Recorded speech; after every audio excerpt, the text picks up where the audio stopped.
Министерство культуры, информации и туризма в честь празднования Дня Комуза объявило с 7 по 13 сентября проведение недели Комуза. При этом отмечается, что с учетом текущей эпидемиологической ситуации неделя Комуза будет проводиться в онлайн-режиме. Со стороны министерства проводится неделя Комуза, в которой предусмотрены ряд мероприятий. Основная цель – распространение культуры кыргызского народа. В нем принимают участие выдающиеся коммузисты страны, которые внесли значительный вклад в развитие музыкальной культуры кыргызов.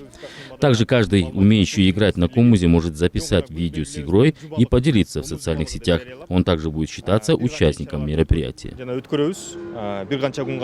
Комуз является национальным инструментом кыргызов и занимает особое место в традиционной культуре кыргызского народа. Выдающимися коммузистами Кыргызстана, а также авторами произведений являются Токтогул Сатылганов, Карамолду Орозов, Мураталы Куринкеев, Ибрай Туманов, Атай Огонбаев, которые внесли значительный вклад в развитие традиционной музыкальной культуры кыргызов. Сегодня комуз является незаменимым атрибутом музыкального творчества, а также предметом прикладного искусства. Невозможно представить кыргыза без комуза. Я думаю, что комуз – это неотъемлемая часть традиционной культуры кыргызов. Нужно распространить его не только у нас, но и по всему миру. Нужно подрастающему поколению приучать наследие наших предков. Я как комузистка очень рада, что такой день существует у нас.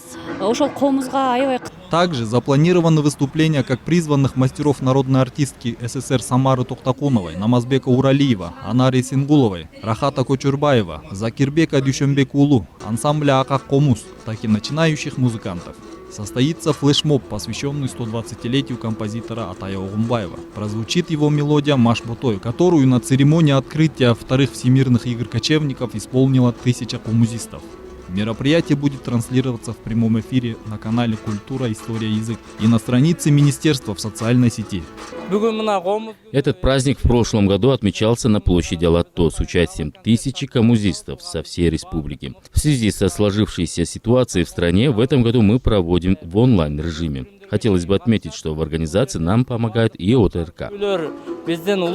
Стоит отметить, что новый праздничный день, День Комуза, ввели для консолидации обществ и укрепления единства народа Кыргызстана, а также для расширения межкультурного диалога этнических сообществ в 2019 году указом президента страны.